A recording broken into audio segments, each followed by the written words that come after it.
약사님, 저번 시간 마지막에 약사님이 정리를 해주시면서 이제 소화가 잘 되는 경우에 지금 역류성 후두염을 저희가 다뤄봤었잖아요. 그때 역류성 식도염 증상으로 진단은 됐지만 사실 결국 역류성 후두염 증상에 가깝다 그랬죠. 네. 근데 이제 소화가 안 되는 경우에는 이러한 처방을 쓰면 안 된다. 그걸 좀 다음 시간에 알아보도록 하자라고 말씀해 주셨는데 네. 어떻게 좀 접근하면 좋을까요?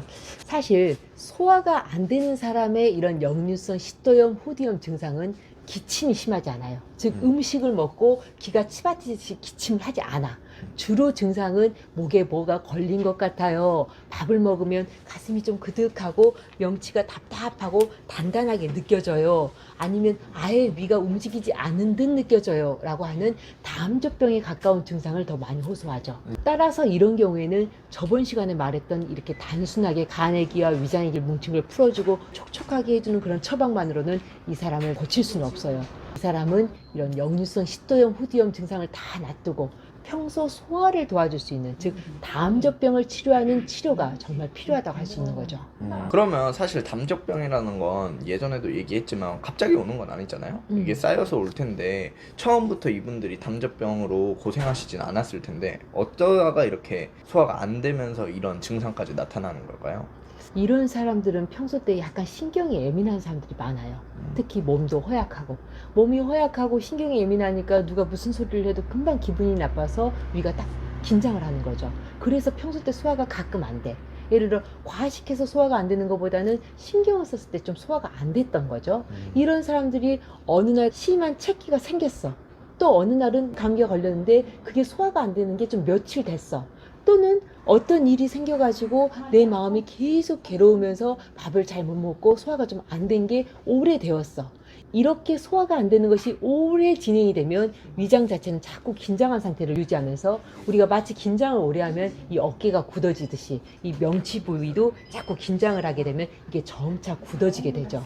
이 상태에서 이제는 조금만 더 신경을 써도 더 소화의 분비가 안 되고 위가 더 긴장하고 조금만 감기에 걸려도 위장 자체의 운동이 떨어지면서 결국에는 이렇게 위장이 약해져서 영양분 흡수가 제대로 되지 않으면서 혈액의 질이 약해지면서 혈액이 위장 자체로 가지를 못하면서 점점 더 굳어지고 단단해지는 것이 심화되는 것이고, 그런데 이렇게 만성적인 소화불량, 즉 담저병을 갖고 있는 사람이 계속 스트레스를 받고 신경을 써야 해. 그럼 자꾸 기가 뭉치는 게 반복되면서 열기가 오르게 되거든요. 우리 스트레스 받으면은 기가 뭉치면서 약간 가슴이 답답하고 머리가 지끈해 오잖아. 즉 열이 오르게 되잖아요. 네. 이 열기가 이렇게 상추로 오르면서 가슴이 좀 답답하고 이 목까지 이 열기가 쳐오르면서 진액 분비가 안 되면서 가래 같은 담이 나타나거나, 또는 우리 다래끼 같은 씨알이 이 목 안쪽에 생겨서 목에 메쉬 같은 씨가 느껴지는 매액기 증상으로, 이제는 소화보다는 이 매액기 증상 때문에 이 목에 이물갑이라든지 답답함 때문에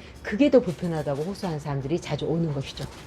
그리고 여기에 조금만 추워져도 우리 콧물 생기듯이 이런 사람은 바로 폐라든지 기관지에 가래가 바로 발생하면서 이 가래가 열에 의해서 농축돼서 금방 끈적끈적한 가래가 또 달라붙는 경우도 많은 것이고, 즉 매액기 증상이 어떨 때는 좀 심했다가 어떨 때는 좀 안 심했다 하는 것은 내가 스트레스를 조금 더 심하게 받았냐 아니면 차가운 냉기를 좀 받았냐에 따라서 이게 심해졌다 안 심해졌다를 반복하면서 계속되는 것이죠. 이게 1년 이상 또는 10년 이상 계속되는 경우도 있는 것이고. 그러면 이런 분들은 어떻게 치료를 해야 할까요? 이 사람은 위장 자체의 기능이 굉장히 떨어져서 음식을 먹으면 그대로 정지하는 것처럼 느껴지는 경우라고 했잖아요. 그래서 위장을 약간 따뜻하게 해서 위장 운동을 촉진해주고, 위장 세포가 약하고 얇아지고 위축되어 있기 때문에 위장을 촉촉하게 자양해주는 온육이라든지 산약이라든지 황장 같은 약들도 써야 될 것이고, 그리고 여기에 소화력을 올려주는 산사, 메가, 사인, 목향 이런 약들도 좀 필요하겠죠. 여기에 담적을 좀 녹여주는 바나라든지 초초효노라든지 초초향부 같은 약들이 약간 담적을 풀어주기 위해서 소량씩 들어가야 될 것이고, 거기에 이러한 병들은 오래 진행돼서 오기 때문에 혈액의 질을 올려주고 간의 기를 보충해주는 당귀, 청궁, 천마라든지 산종이라는 약도 써야 할 것이고, 그런데 이 사람의 경우에는 오랜 기간 명치의 담적 때문에 하체의 기능이 굉장히 허약해져 있기 때문에 하체의 양기를 올려주는 두충이라든지 파그, 그리고 음액 진액을 보충해주는 토사자라든지 육종용 같은 약들도 조금씩은 넣어야 할 것이고, 즉 결국엔 오장육부, 인체의 간신비폐신이라는 오장육부를 전체적으로 자양하면서 소화력을 최대한 올려주고 담적을 녹이는데 신경을 써야 되겠죠.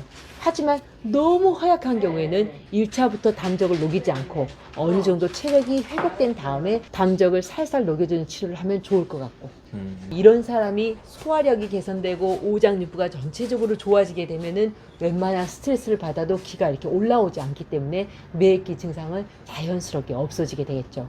하지만 이렇게 소화가 완전히 좋아졌는데도 불구하고 매액기 증상이 좀 남아있다고 한다면 그때는 매액기 자체를 또는 가래 자체를 좀 풀어 없애주는 어떤 약초들을 조금 더 써주면 잘 풀어지게 되겠죠.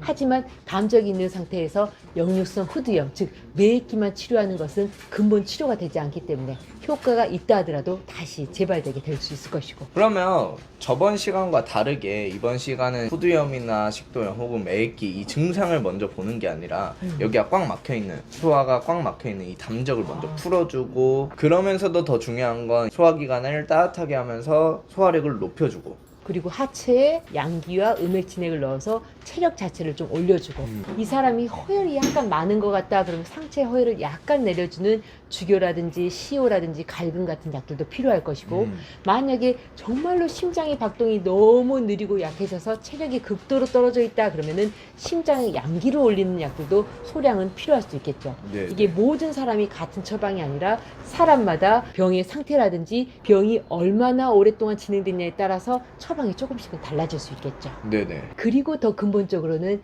마음이 여리고 약해서 되게 상처가 돼서 쉽게 긴장하고 체하는 경우가 많으니까, 이런 사람들 같은 경우에는 평소 운동도 하고 잠도 좀 푹 자면서 어떤 스트레스를 받았을 때 스스로에게 별일 아니야 라고 안심시켜 주면서 좀 마음을 편안하게 해주는 것도 되게 필요하겠죠. 거기에 평소 체력을 위해서 건강한 음식도 먹어주고 규칙적인 운동을 해서 이 근력을 좀 강화시켜 주면 더 좋을 것 같고, 이렇게 해주면 새끼도 더 자주 안 오게 되고 체력도 더 건강해지면서 오랫동안 건강을 잘 유지할 수 있게 되겠죠.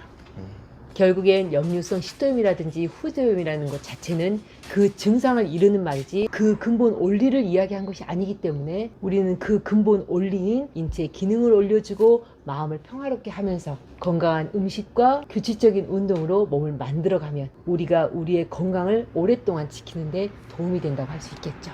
네네.